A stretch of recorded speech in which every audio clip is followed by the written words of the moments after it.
Paano kung may taong nang insulto sa'yo o pinuna ang trabaho mo?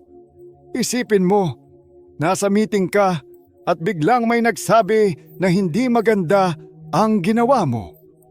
O kaya naman, may nag-comment sa social media na hindi maganda tungkol sa'yo. Ano ang unang reaksyon mo? Magalit, mainis, o gusto mong gumanti? Normal lang yan. Lahat tayo nasasaktan kapag may pumupuna o nasasaktan ang pride natin. Pero paano kung pwede kang maging untouchable? Yung kahit anong insulto o aksyon ng iba, hindi ka natitinag. Paano kung kaya mong manatiling kalmado at hindi maapektuhan ng kahit anong negatibong salita o kilos? Parang mahirap paniwalaan, di ba? Pero ito ang sekreto ng mga Stoic. Ang mga Stoic tulad nina Marcus Aurelius, Seneca, at Epictetus ay natutong kontrolin ang emosyon nila. Hindi sila nagpapadala sa galit o inis kahit anong mangyari. Para sa kanila, ang tunay na lakas ay hindi ang kakayahang gumanti o manakit, kundi ang kakayahang manatiling kalmado kahit may pagsubok. Sa video na ito, ituturo ko kung paano mo rin magagawa ito. Matututunan mong hindi magpaapekto sa kahit anong insulto, kritisismo o negatibong komento. Ipapakita ko ang mga Stoic techniques na tutulong sa iyo na maging matatag at hindi natitinag. Kung gusto mong maging kalmado at hindi na magalit o mabahala sa kahit sino, manatili ka dito dahil malapit mo nang malaman ang sekreto. Simulan na natin. Una, reframe insults. The power of perception. May sinabi si Seneca na, "We suffer more in imagination than in reality." Ibig sabihin, mas nasasaktan tayo dahil sa iniisip natin, hindi sa nangyayari talaga. Halimbawa, kapag may nang insulto sa iyo, hindi naman talaga ang salita ang masakit, kundi kung paano mo ito iniisip. Ang insulto ay masakit lang kung hahayaan mong makaapekto ito sa iyo. Ang mga Stoic ay magaling magkontrol ng pananaw nila. Sila ang pumipili kung ano ang ikakagalit nila. Paano nila nagagawa ito? Simple lang. Tanungin ang sarili mo, ito ba talaga ay tungkol sa akin? Madalas, ang mga taong nang iinsulto o nagbibigay ng negatibong komento ay may pinagdadaanan ding problema. Kadalasan, problema nila ito, hindi ikaw ang dahilan. Isipin mo to. Kapag may nang insulto sa iyo, hindi ibig sabihin na tama sila. Opinyon nila yon. Hindi ibig sabihin na yun ang totoo. Kung papayagan mong maapektuhan ka, binibigyan mo sila ng kapangyarihan na kontrolin ang nararamdaman mo. Pero kung iisipin mo na problema nila ito, hindi akin, mawawala ang bigat ng insulto. Subukan mo sa susunod na may mang-insulto o kumontra sa iyo. Huminga ng malalim at isipin, hindi ko ito problema, kanila ito. Mapapansin mo na mabilis na mawawala ang galit at mas magiging kalmado ka. Hindi mo kontrolado ang sinasabi ng iba, pero kontrolado mo kung paano ka magre-react. Yan ang lakas ng Stoicism. Pangalawa, control what you can, ignore what you can't. May isang mahalagang aral si Epictetus. May mga bagay na kontrolado mo at may mga bagay na hindi mo kontrolado. Madaling intindihin, pero malalim ang ibig sabihin. Maraming bagay sa buhay ang hindi natin kayang kontrolin, tulad ng opinyon ng ibang tao, mga sinasabi nila at mga ginagawa nila. Hindi mo kontrolado kung ano ang iniisip ng iba tungkol sa iyo o kung paano nila tratuhin ang trabaho mo. Pero may isang bagay na ikaw lang ang may kontrol, ang reaksyon mo. kahit ano pa ang sabihin o gawin ng iba. Ikaw ang magpapasya kung paano ka magre-react. Pwede kang magalit, mainis, o pwede kang manatiling kalmado at hindi maapektuhan. Nasa kamay mo ang desisyon. Ito ang isa sa pinakamahalagang aral ng Stoicism.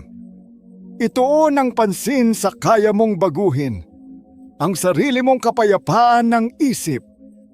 Kung lagi kang magfo-focus sa mga bagay na wala kang kontrol, masasayang lang ang oras at lakas mo. Pero kung pipiliin mong mag-focus sa reaksyon mo at pananaw mo, mas magiging kalmado at mas masaya ka. Kapag may nangyari o may narinig kang hindi maganda, itanong mo sa sarili mo, kontrolado ko ba ito? Kung ang sagot ay hindi, bitawan mo na. Huwag mong sayangin ang oras at emosyon mo sa mga bagay na wala kang magagawa. Ang tunay na lakas ay ang kakayahang bitawan ang hindi mo kontrolado at kontrolin ang reaksyon mo. Sa ganitong paraan, hindi ka madaling maapektuhan ng ibang tao o sitwasyon. Yan ang lakas ng Stoicism. Pangatlo, practice negative visualization. Isa sa mga kakaibang teknik ng mga Stoic ay ang tinatawag na negative visualization. Ibig sabihin nito, iniisip nila ang mga posibleng hindi magandang mangyayari bago pa ito maganap. Bakit nila ito ginagawa? Para hindi sila masaktan o magulat kung mangyari man ito. Kung handa ang isip mo sa pinakamasamang sitwasyon, hindi ka basta-basta maapektuhan.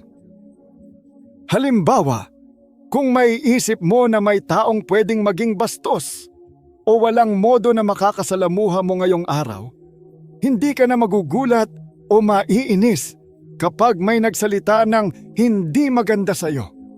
Kasi nakaredy na ang isip mo.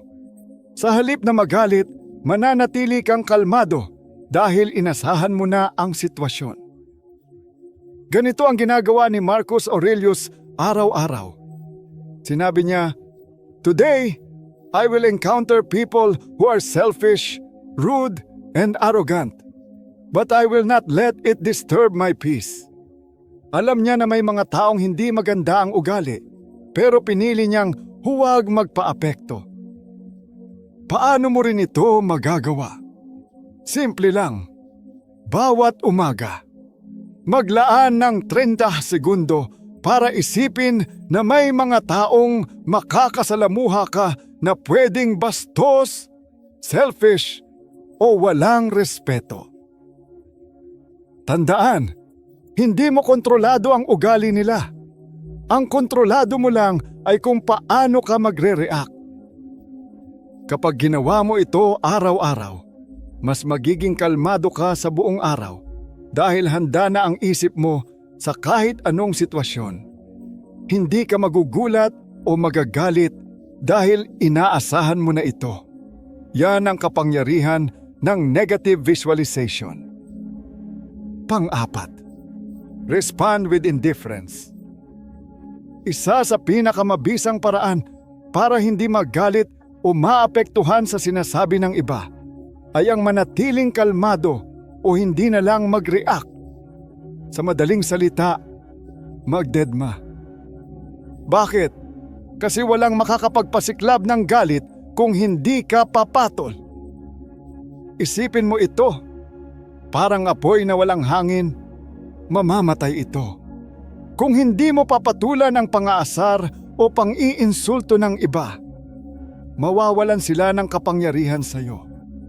Kadalasan, gusto lang nila ng reaksyon. Gusto nilang makita kang magalit o mainis. Pero kung hindi mo sila papansinin, matatalo mo sila sa sarili nilang laro. Halimbawa, kapag may nang-asar sa iyo o may nagsalita ng hindi maganda, ngumiti ka lang at lumayo. Huwag mong sayangin ang oras at emosyon mo sa taong ang hangarin lang ay sirain ang mood mo. Kapag hindi mo sila pinatulan, hindi ka nila kayang kontrolin. Sa umpisa, mahirap ito lalo na kung nakasanayan mong lumaban o sumagot. Pero kapag natutunan mong manatiling kalmado o wag nang mag-react, mapapansin mo na nawawala ang kapangyarihan nila sa'yo. Hindi ibig sabihin na mahina ka, kundi malakas ang kontrol mo sa sarili mong emosyon. Subukan mo ito sa susunod na may mangasar o mang-provoke sa'yo. Ngumiti, huminga ng malalim, at umalis sa sitwasyon.